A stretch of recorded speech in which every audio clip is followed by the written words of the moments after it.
covenant between me and the earth. When I bring clouds over the earth and the bow is seen in the clouds, I will remember my covenant that is between me and you and every living creature of all flesh.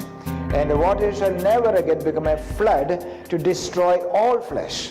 When the bow is in the clouds, I will see it and remember the everlasting covenant between God and every living creature of all flesh that is on the earth. God said to Noah, "This is a sign of the covenant that I have established between me and all the flesh that is on the earth." It's a very simple thing, and many of us find it difficult to believe the way it is given here, because we have so much of scientific knowledge. I think I had my first lesson about a rainbow when I was in the 7th or 6th standard. I don't remember clearly which standard I was, but I remember the lesson very well. One of my weaknesses is that I remember most of the things I learned. So that is the thing. I remember the class experiment that my teacher did. And we know that rainbow in the sky is simply due to refraction of light and reflection of light. Refraction and reflection. And the light has usually the light of the sunlight has 7 colors, and this can be refracted. And that is how, and it reflects on the horizon. Bible says something else. Bible says rainbow is a sign of God's covenant with humanity, with all of you. That is what is told Noah and his sons. This is the sign of my covenant with you and for all the flesh, for everlasting covenant, not only for one day but forever. Here is something that I need to clarify. I've been doing that throughout this sermon series. That is where science and faith seems to conflict. But actually there is no conflict. Now science tries to explain factual matters. The fact has a scientific explanation. Faith also has its own explanation of the same thing. Rainbow is something that all of us have seen. I don't think there's a single person here who hasn't seen a rainbow. Have you? Is there someone? I think most of us have seen. All of us might have seen it. Isn't it? So rainbow in the sky, we all have seen it. Or might have seen at least a picture of it. Isn't it? Yes. Now science explains the natural phenomena. Faith is a symbolic explanation. Faith is not trying to explain or establish or prove the scientific facts. Faith works sometimes with metaphors, symbols, and all that. Now, science can replicate the same thing. For example, the teacher taught us about a refraction of light and reflection of light.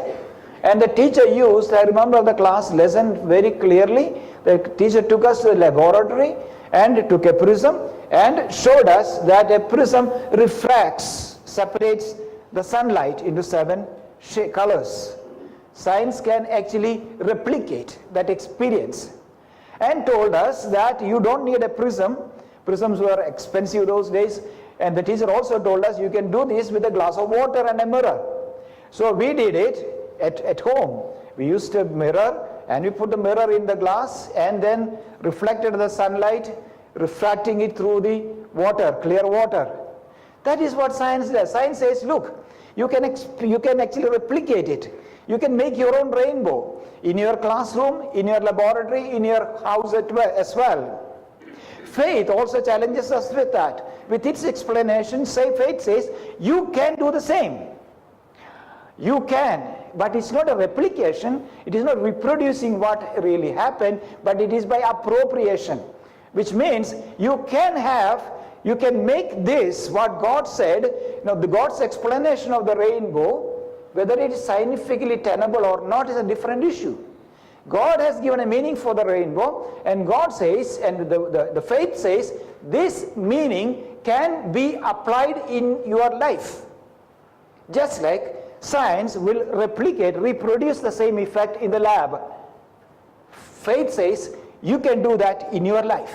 That is why when we read the Bible, we are not reading it for scientific information. For that, we have scientific books, tomes of a lot of them. We can read and increase our knowledge. But we need to read it with the theological significance that Bible has. Now, what is it all about? Science, scientifically, you reproduce the rainbow on the walls of your study room or in the laboratory. But faith, we reproduce in our life. That's where science and faith are different in their emphasis. Now, the message that I was reflecting on it with my science background and my theology background and my knowledge of the Bible, it says one thing to me. Here is an assurance from God. It's a sort of an assurance that shatters the head of fear of patterns. I'll explain. Bad experiences, one experience is enough, sets a pattern of fear in our lives. For example, I can give you many examples. Maybe I may use more than one example. On a Christmas night, a man, he was lighting something, he was putting candles. While he was arranging the candles, by accident, it caught fire. And one candle, and the whole house was burned down. Ever since that Christmas, every Christmas he is reminded that he should be careful with candles because a fear has set in. Not only that, he fears candles, some people, because for him, candle brought bad luck. So this man lives in a pattern of fear. And that is what we call phobias. Phobias is not simply fear, a pattern of fear, a predictable pattern. And this woman had a knock at her door one night. And she didn't suspect anything, but she just went and opened the door. And there was a man standing there and told her, didn't know, took some time for him to break the news and said that her husband has met with a car accident and died on the spot. Yes, after that, every night when there's a knock on the door, there's a fear that paralyzes her. The fear paralyzes. She had only one husband and he's not going to die again because he's already dead. But the fear has set a pattern. So knock on the door at the middle of the night for her is something which triggers a fear. Many of us who live with that sort of fears. Something has happened to us. Our parents have behaved in a very bad way. Or some bad experience has happened. So we think that is going to repeat. That's going to happen again. People fear with the fear of the generation curses, a big lie the television evangelists are teaching, propagating. No, that's possible. But not before a believer who puts his trust or her trust in God. Now, the message of this passage is this. The passage tells us, do not fear. Behind every threatening, behind every threat, you can see the hand of God, the promise of God. That's all that I wanted to preach today. Behind every possible threat, there is a divine assurance of safety and security. You got it? Yes. Now let's go back to the period of Noah. The first experience of rain was not a very happy one. Now, look at chapter 2:5, Genesis chapter 2:5. The fact is, from that passage, we can understand that there was no rain before the flood. That's how I understand. It's not 2:25, it is 2:5. It's my mistake. When no bush of the field was yet in the land, and no small plant of the field had yet sprung up, for the God Lord had not caused to rain on the land, and there was no man to work the ground. So Genesis 2:5 says that there was no rain at all. Then when did it rain first? The first rain happened, and if you follow that, you can argue differently. Chapter 7, verse 4. For in 7 days I will send rain on the earth, 40 days and 40 nights, and every living thing that I have made will blot out from the face of the earth. Now, the first drop of rain fell on the ground when God decided to destroy the humanity. Until then, there was no rain. So, the first experience of rain was a very threatening experience. They never had rain before. Now, it was probably they might have played. When I was young, growing up in a village or a rural area, when it rains first, the first rain, we all used to allow to go and play in the rain, because we believed, those days my parents believed that first rain is a good rain, good for your skin. But nowadays don't do that. The first rain is the most dangerous rain here, because all the acidic things and alkaline, whatever chemicals will be absorbed in the first drops of rain. So don't do that. Now, they saw probably the rain was fascinating. Drops of water are coming from down. But that day, there were 3 more sources of water. The deeps, the water in the deep, and the windows of heaven were opened as well. Probably, children might have made their paper boats. There were no paper of those days, definitely, it's an anachronism. They might have played in the water. Later they realized the water is rising, and they tried to run to higher places to escape from the water. But water from the rain and other 2 sources chased them, and the waves of the water, they looked to them like the tongues of a dragon trying to swallow them. So they tried to escape, run as much as they can, as fast as they can, to the higher altitudes. Finally, those are right in front of them. Their deer, their houses, their tents, their fields, and the valleys flooded, and there is no more place to go. They climbed the top of the trees on the topest mountain peak. Finally, the rain swallowed them. The water swallowed them.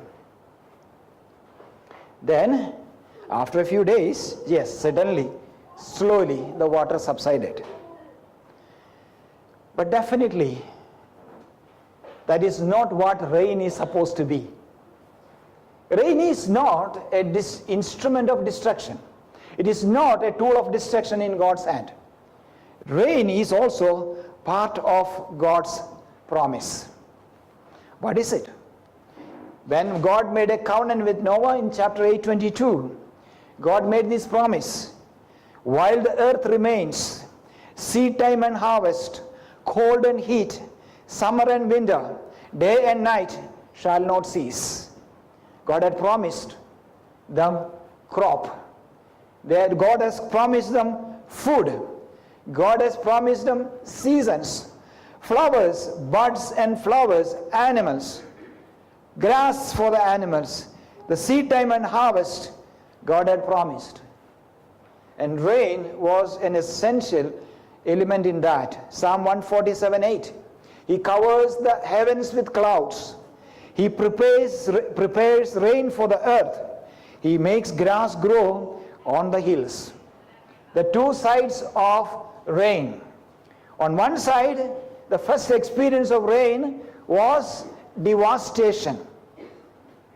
Now, every time it is possible, every time when dark clouds gather on the horizon, Noah and his sons and his daughters, daughter-in-law, and the family, the human race, will look at the clouds with fear.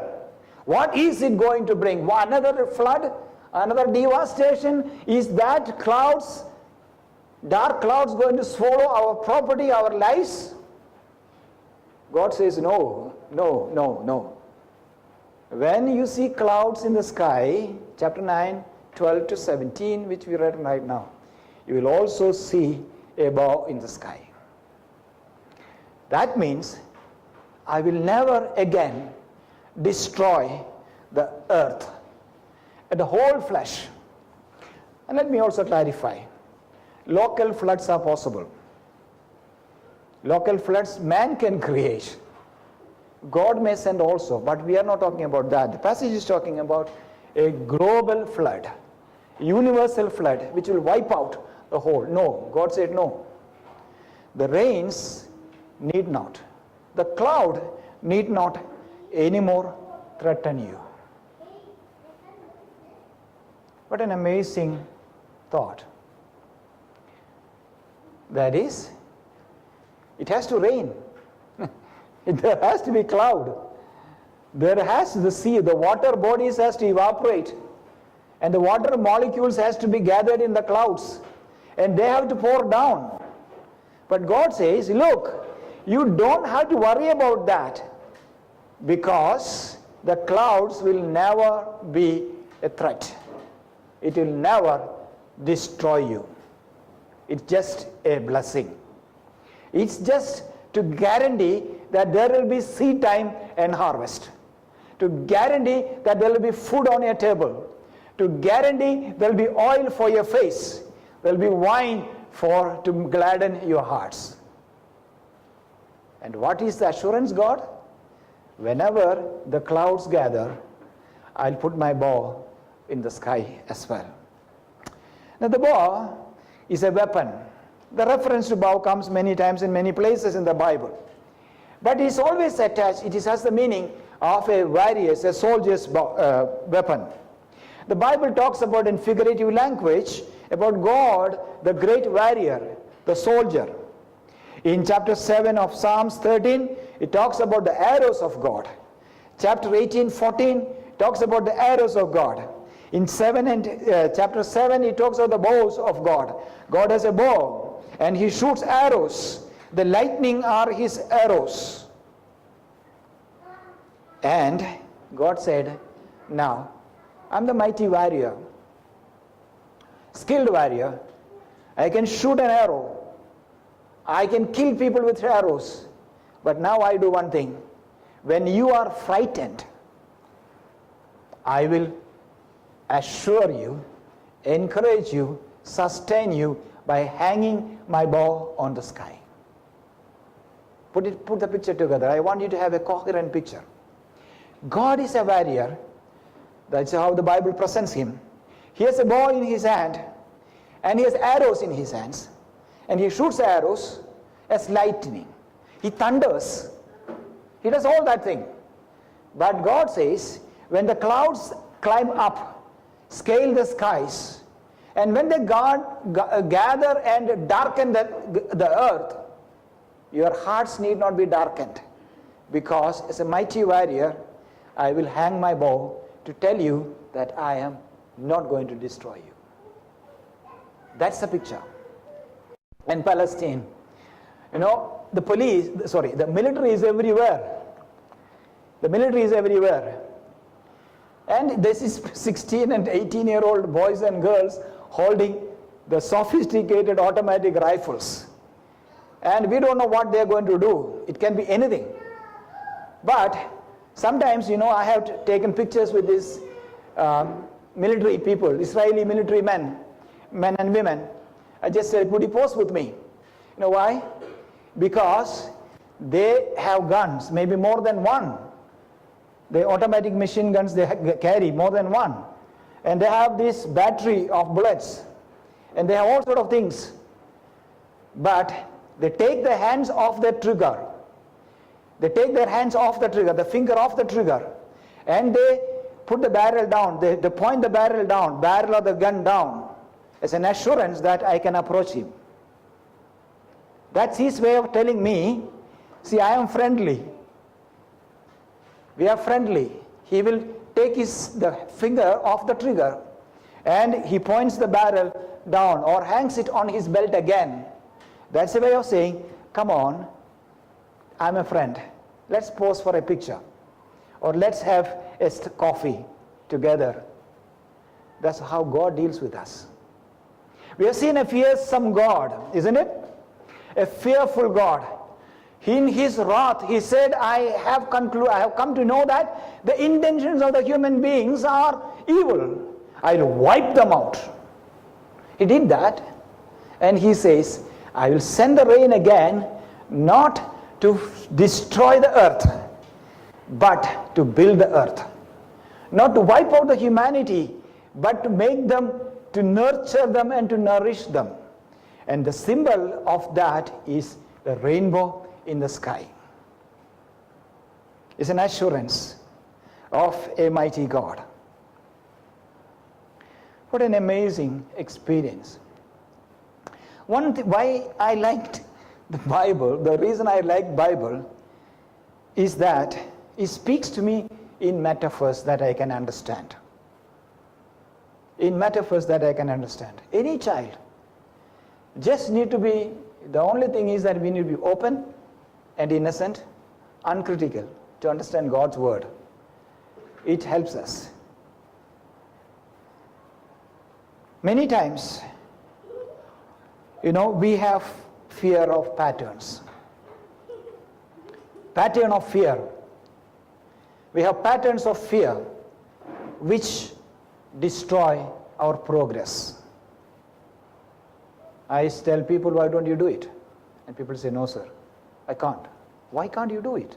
I tried once, but I don't want to try again. I asked a dear lady, a dear sister of mine, when she lost her husband, I said, you are too young, only 35 years old. You should marry again. I remember that night when I was trying to counsel her, and she told me blatantly, no. No, uncle, no. I said, why? She said, I don't want another experience of crying by the side of the coffin of my husband again. Another husband. I said, why? Why do you think so? And because she thinks that she may have to do this again. If her husband is the one who goes home before her. I had a hard time trying to convince her. And she got married, happily married, and lives a wonderful life now. What I'm trying to say is that she could not take a step forward because fear gripped her life, gripped her thinking. It is ruling her whole reason. He can't reason properly.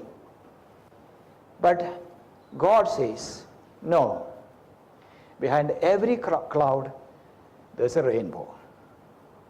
I was preparing this sermon, and I was thinking of a rainbow song, but couldn't find any. But in Malayalam, my language, there's a wonderful song. Some of you who know, at least older people will know this song. This is a soliloquy. That is, the singer is comforting himself. He's addressing his own mind, his own soul. And there's a line here, and it says, now when the dark clouds gather, don't you see a rainbow on the cloud? And it's going to say, those who want to Malayalam, they say, Karmugil ere karerugilum കാണുന്നില്ലേ മഴവിൽ ലതിന്മേൽ കരുതുക വേണ്ടതിൻ ഭീകരങ്ങൾ പിന്നെ കെടുതികൾ തീർത്തവൻ whatever it is നടത്തിയിടുമേ. It's a symbol, a very simple thing. See, the very beautiful song. Now there is a question about who is the composer. Two people are fighting for for the ownership. That's a different issue. It says, when you see dark clouds gathering, don't you see a rainbow in the sky? Rainbow over the cloud? Don't ever worry about those. കരുതുക വേണ്ടതിൻ ഭീകരങ്ങൾ. Don't be terrified by those dark clouds. The Lord will repair all the damages in life and lead you on. കെടുതികൾ തീർത്തവൻ നടത്തിയിടുമേ. He will take care of you. He will lead you. What a wonderful thought it is. That's our God. That's our God. I want to encourage everyone. But all before that, when I do that, I also send a warning. See, now we are taught many lies. One lie is that the popular preachers preach. Ignore the negative things in your life, focus on the positive things. That's a lie. Positive thinking. Don't ignore all the failures, all the problems. Just think of the positive things. You can do it then. That's a lie. We can't do it. The second is a lie which we try to teach ourselves, which causes depression. That lie that we believe, the lie we tell ourselves and we believe, that is, I can't do it. I can't do it. Both are lies. The over-optimism is a lie. False self-confidence is another utter lie. The truth lies here. That is, there is darkness, gloom, threat, and possibilities of failures in our life.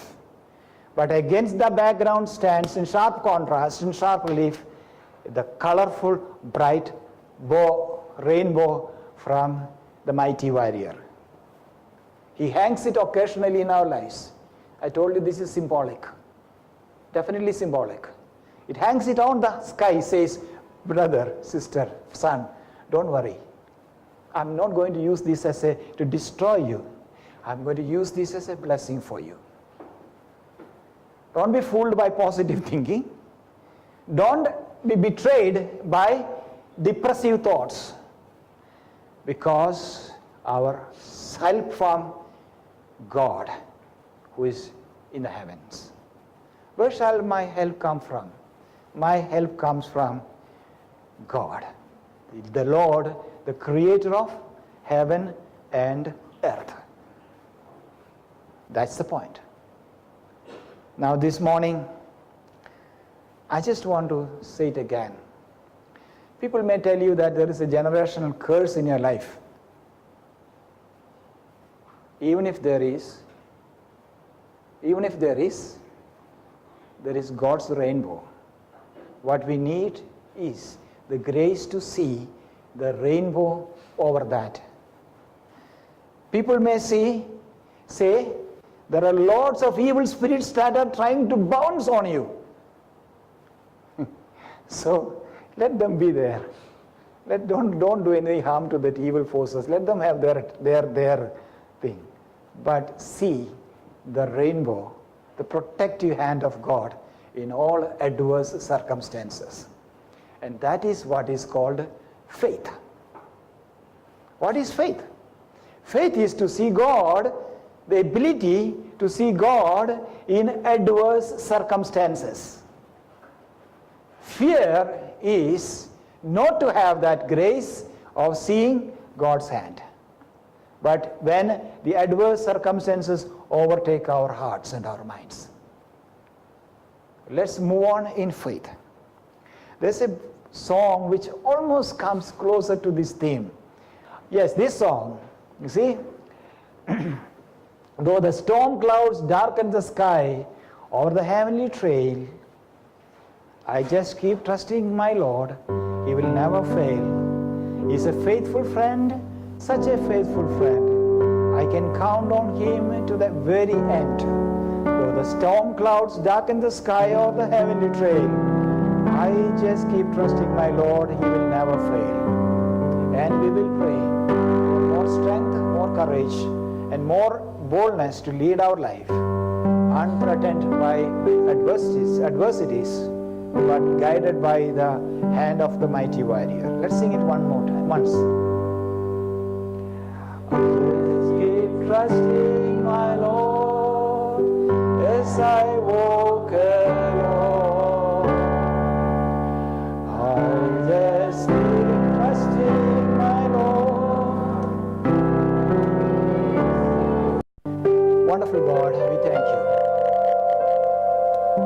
Yes, it's a natural phenomena.